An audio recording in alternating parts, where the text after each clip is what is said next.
Assalamualaikum warahmatullahi wabarakatuh. A'udzubillahi minasyaitonirrajim. Bismillahirrahmanirrahim.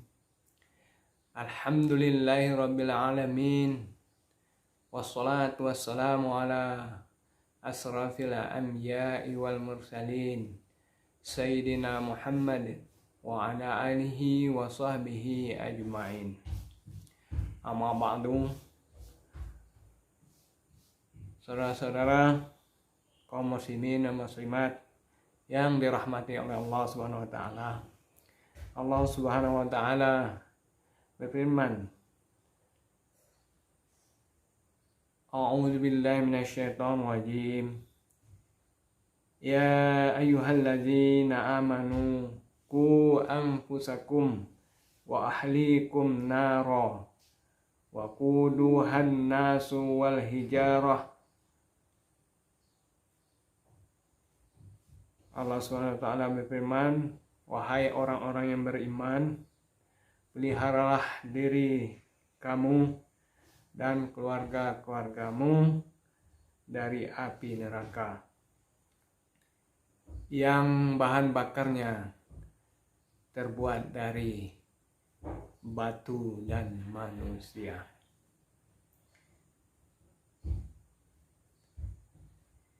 Maka disambung dengan hadis Rasulullah SAW yang mengatakan bahwa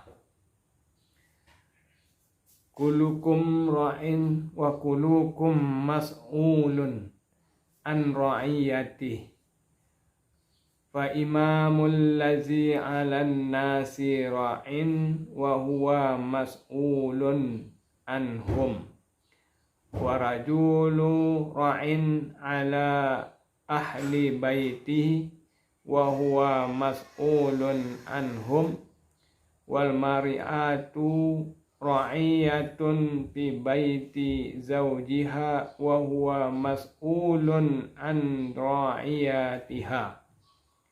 Artinya tiap-tiap kamu itu ialah pemimpin, dan tiap-tiap kamu akan ditanyai tentang apa yang dipimpinnya. Imam yang mengimami orang banyak adalah pemimpin, dan dia akan ditanyai tentang orang-orang yang dipimpinnya. Dan seorang laki-laki adalah pemimpin terhadap keluarganya, dan dia pun akan ditanyai tentang kepemimpinannya. Dan seorang perempuan adalah pemimpin dalam rumah suaminya, dan dia pun akan ditanyai tentang yang dipimpinnya. Hadis riwayat Bukhari dan Muslim. Pada bagian lain, hadis Rasulullah SAW menjelaskan, muru abna'akum bis sholati li sab'in wadribuhum 'alaiha li asrin wa farriqu bainahum fi madaji. Suruhlah anak-anakmu sholat jika usianya sudah 7 tahun, dan pukullah jika sholat itu ditinggalkannya kalau usianya sudah 10 tahun, dan pisahkanlah tempat-tempat tidur di antara mereka. Hadis riwayat Abu Daud. Dalam penjelasan ayat dan hadis ini dapat kita pahami bahwa semua kita adalah menjadi pemimpin. Seorang laki-laki yang sudah berkeluarga tentunya menjadi pemimpin di keluarganya, dan seorang imam di masjid mengimami sholat berjamaah adalah pemimpin daripada sholat yang dipimpinnya, akan dimintai pertanggungjawabannya. Dan juga istri adalah pemimpin di dalam rumah suaminya, bagaimana dia memimpin daripada anak-anak dan pembelanjaan. Di sini pada hadis terakhir dijelaskan bahwa suruhlah, didiklah anak itu sholat ketika berusia 7 tahun. Ini artinya mulailah dilatih anak-anak kita sholat pada usia 7 tahun. Kemudian pukullah dia apabila tidak melaksanakan sholat setelah 10 tahun. Di sini dapat kami jelaskan bahwa ada tenggang waktu antara 7 tahun sampai 10 tahun merupakan batas untuk mendidik anak-anak dalam melaksanakan sholat. Akan tetapi apabila sudah berusia 10 tahun, pukullah. Arti pukul di sini adalah memberikan sanksi apabila mereka masih tetap meninggalkan sholatnya. Sanksi di sini adalah bahwa mereka wajib mengganti sholat-sholat yang ditinggalkan itu. Jadi wajib mengqadanya. Sebagaimana kita ketahui bahwa kalau di waktu sholatnya itu disebut adaan di waktunya, apabila di luar waktunya maka dia disebut qadaan. Sebagai contoh, ketika mereka masih lalai dengan sholat subuhnya, ketika sudah pagi, jam 7 pagi, jam 8 pagi, atau jam 9 pagi baru terbangun, sama ada ia sengaja atau tidak sengaja, maka mereka wajib menggantinya dengan niat qadaan sholat subuh. Inilah yang dimaksud oleh Rasulullah SAW. Pukullah di sini artinya memberi sanksi. Jangan sampai kita melalaikan kewajiban salat sehingga ada sebahagian daripada kita berpendapat bahwa sholat itu tidak ada qadaan. Maka pemahaman seperti itu saya pikir sangat keliru sekali, dan nanti anak-anak kita terbiasa dengan hal itu sehingga dengan mudahnya meninggalkan sholat, perintah sholat itu akhirnya akan terbawa di waktu usia remaja, selanjutnya berkeluarga, dan selanjutnya sampai tua. Nah, inilah kekeliruan kita di dalam memimpin rumah tangga atau keluarga.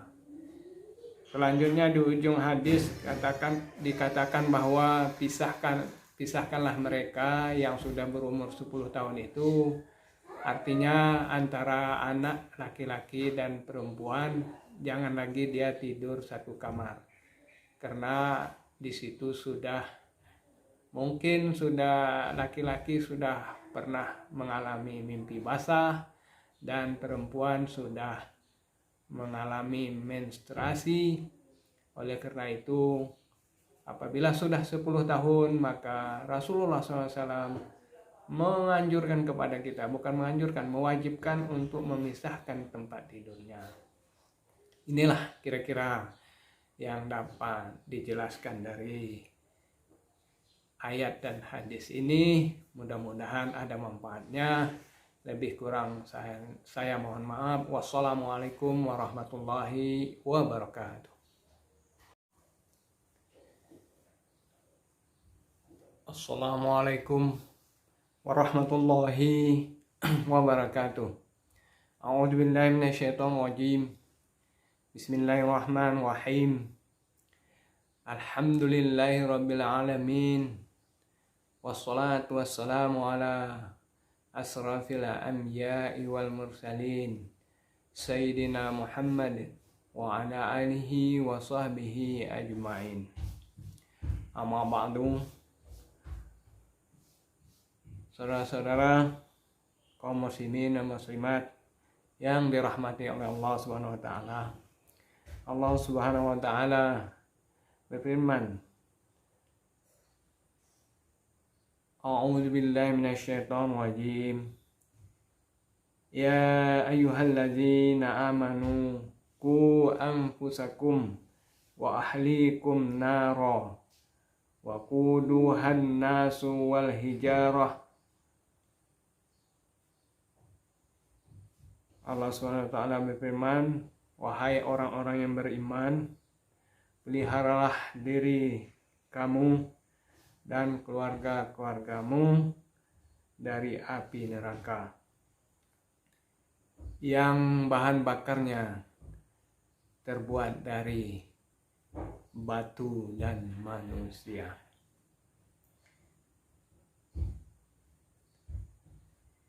Maka disambung dengan hadis Rasulullah SAW yang mengatakan bahwa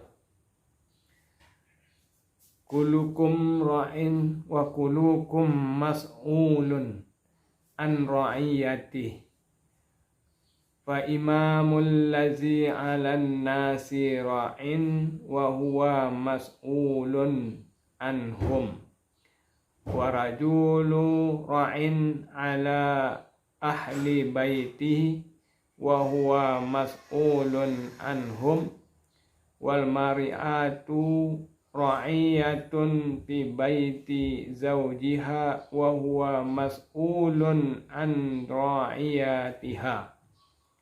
Artinya tiap-tiap kamu itu ialah pemimpin, dan tiap-tiap kamu akan ditanyai tentang apa yang dipimpinnya. Imam yang mengimami orang banyak adalah pemimpin, dan dia akan ditanyai tentang orang-orang yang dipimpinnya. Dan seorang laki-laki adalah pemimpin terhadap keluarganya, dan dia pun akan ditanyai tentang kepemimpinannya.